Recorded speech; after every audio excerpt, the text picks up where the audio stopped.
Élaborer un plan stratégique, c'est étudier ses forces, étudier le marché et déterminer un plan pour coordonner ses forces en fonction de l'évolution prévisible du marché. L'environnement change assez rapidement et de plus en plus rapidement. Et donc il y a 5 ans, les forces d'Econocom étaient principalement ces 3 activités, c'est-à-dire conseil dans l'acquisition des équipements, livraison, service de mise en place et le financement des solutions. Et la stratégie était de doubler de taille pour attirer le plus possible de candidats de valeur et de coordonner ses forces en offrant des solutions dans lesquelles il y avait à la fois l'approvisionnement des équipements, la mise en œuvre de ces équipements et des innovations financières pour financer l'ensemble de ces opérations. On a plus de doublé puisqu'on a fait 2,5 fois le chiffre d'affaires, principalement par une grosse acquisition de notre principal concurrent qui s'appelait ECS. Et par ailleurs, on a parfaitement réussi à coordonner nos opérations puisqu'aujourd'hui, on a un ensemble d'offres qui s'appelle Enterprise Solutions et qui sont très demandées sur le marché et qui correspondent à la coordination du sourcing, de l'installation et du financement. Les nouvelles forces d'Econocom, donc on s'est beaucoup renforcé en nombre de personnes, puisqu'on est presque 4000 personnes, 3700 personnes. On a fait pas mal d'acquisitions dans des domaines technologiques pointus. Et donc Econocom est en position. Econocom, dans ses forces, a beaucoup amélioré son bilan. Il y a très peu d'endettement. On a réussi à rembourser les dettes dues à l'acquisition dans les 5 ans. Le marché lui-même est en train d'exploser, puisque aujourd'hui, on est en train de... On a presque une arrivée dans un nouveau monde, puisqu'on pénètre, le monde devient digital. Autrefois, la communication se faisait verbalement, avant l'écriture, puis après, on a inventé l'écriture, donc il y a eu un nouveau mode de communication. Puis après, on a inventé l'imprimerie, qui a été une révolution, Gutenberg. Et aujourd'hui, les nouveaux modes de communication, c'est la communication digitale. À une époque, ça a été analogique, maintenant tout devient digital. Le digital est en train de pénétrer dans tous les domaines de la vie. On en parle dans la voiture, à l'hôpital, on parle de smartphone, on parle dans tout ce qui est distribution, les écrans intelligents, la maison intelligente, donc tout devient digital. Et donc le monde devient digital. Et Econocom a beaucoup d'atouts pour pénétrer ce monde digital, puisque depuis 40 ans, notre savoir-faire, c'est de marier les innovations technologiques et les innovations financières. Donc aujourd'hui, on a de très bonnes équipes financières, on a de très bonnes équipes technologiques. Il s'appelle Mutation, mais alors il y a un phénomène assez bizarre, c'est que on a choisi le nom l'été dernier, quand on a commencé à travailler sur le plan. Et depuis, tous les journaux parlent que de mutation. Donc, je pense qu'on a tous eu l'idée en même temps. Mais aujourd'hui, je cherche des images pour illustrer le plan mutation. Et la dernière à laquelle j'ai pensé, je vais voir ce qui va sortir, c'est l'image du poisson volant. C'est-à-dire que moi, j'aime beaucoup le bateau. Et quand il fait beau et qu'on est en bateau, très souvent, on voit, surtout le soir, on voit des poissons volants qui sortent de l'eau et qui font 50-60 mètres, qui retombent. Et on imagine en dessous les prédateurs qui les chassent pour les manger. Et on se dit qu'il y a une mutation entre le poisson normal et le poisson volant. À force de sauter et d'essayer d'être le plus longtemps dans l'air, il lui est poussé des ailes pour pouvoir survivre. Et aujourd'hui, la rapidité de l'apparition de ce nouveau monde digital fait que pour s'adapter, il va falloir vraiment muter. Dans 5 ans, si on veut rendre service à la société, à nos clients, il va falloir être un poisson volant dans le monde digital, presque.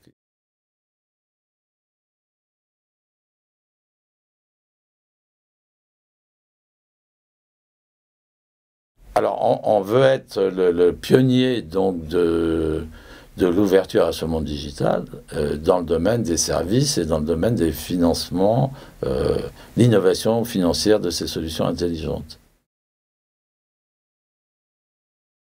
on a des bonnes bases puisque sur les 5 dernières années, on a doublé le chiffre d'affaires et triplé le profit. Donc, et la situation financière est saine. Et par exemple, cette année, on vient de gagner 50 millions d'euros, on en a distribué 10 aux actionnaires, mais on a gardé 40 pour réinvestir. Donc on est prêt à... On a les moyens de réinvestir, on a les moyens de se développer. Comme ambition, je ne vais pas donner des choses très précises, mais des ordres de grandeur. Donc je pense que dans un tel marché en fort développement, on peut envisager de doubler le chiffre d'affaires à nouveau, et disons de doubler l'ordre de grandeur de profit. Pour accompagner ce développement donc, dans le monde digital et dans toutes ces innovations technologiques, parce qu'il y a quand même beaucoup d'investissements en termes humains, en termes techniques, en termes logiciels. Donc on devrait pouvoir doubler l'ordre de grandeur en 5 ans, de doubler à la fois par des acquisitions et par le développement interne.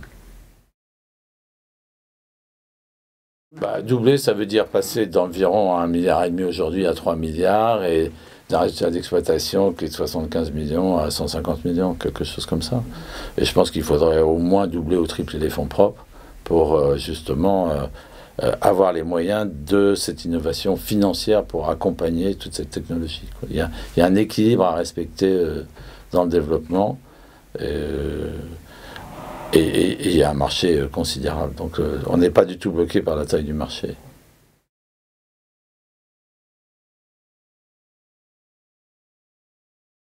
Aujourd'hui, quand on a la malchance d'avoir un parent ou un ami à l'hôpital, en général, on y va, on attend, c'est pas très confortable, la personne n'est pas toujours toute seule dans sa chambre, on vient avec une boîte de chocolat, un bouquet de fleurs. À l'avenir, il vient d'inventer ce qu'on appelle le bedside terminal ou le terminal patient, ce qui consiste à mettre à la disposition de la personne dans son lit d'hôpital un écran intelligent qui est parfaitement construit pour l'hôpital, c'est-à-dire que, par exemple, tout est ergonomique, mais surtout tous les claviers et tout l'écran est entouré de plastique de façon à pouvoir nettoyer très facilement, pas transmettre de maladies nosocomiales.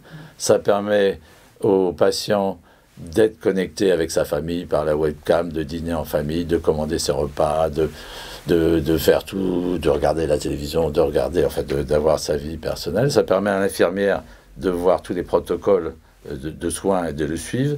Ça permet au médecin, en retournant l'écran, de voir tout ce qui se passe chez le malade, avec savoir où en est sa tension, sa maladie, comment ça a évolué, sa température. Éventuellement, s'il a envie de revoir l'opération et des passages de l'opération qui ont eu lieu sur le patient, il peut retourner en arrière. Et tout ça, ça coûte entre 10 et 15 euros par jour. Et donc aujourd'hui, les nouvelles méthodes de financement, ça consiste aux gens et aux visiteurs de dire vous avez un patient, au lieu de lui offrir une boîte de chocolat, un bouquet de fleurs, vous lui offrez 10 euros par jour. Et lui, il a d'abord des soins de bien meilleure qualité. Ça coûte rien à l'hôpital. Ça permet à tous les hôpitaux de s'équiper de moyens digitaux très modernes. Ça permet de diminuer le nombre de maladies. Et vous pouvez imaginer tout ce que ça permet de faire. On se penche sur 2 autres domaines très importants. Il y a le domaine de l'éducation. Alors, il y a ce qu'on appelle le cartable à l'école qui est remplacé par un device électronique. Donc, ça peut être une plaquette intelligente, typiquement un iPad, mais ça peut être un Samsung. Et on travaille actuellement dans la région parisienne avec une école anglaise et une école américaine à développer tout un programme dans lequel les écoliers n'ont plus de cartable. C'est-à-dire que tout ce qui est littérature, devoir et tout, c'est sur un iPad ou sur une tablette. Et vous avez un grand écran en salle de classe qui est un écran tactile et digital. Et toute la formation se fait d'une façon entièrement digitale et électronique. Alors à la fois les devoirs, les leçons, les retours des élèves, plus appel à tout moment à des vidéos extérieures pour expliquer une partie du cours qui aurait été comprise ou pas comprise.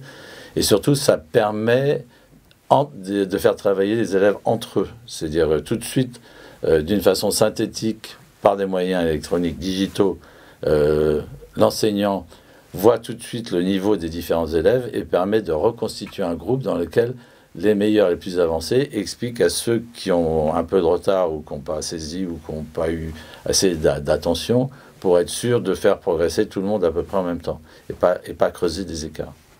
troisième secteur digital très important, c'est le monde de l'affichage et ce qu'on appelle le retail, quoi, la distribution. Donc aujourd'hui, de plus en plus, vous voyez arriver des écrans intelligents dans lesquels tout change.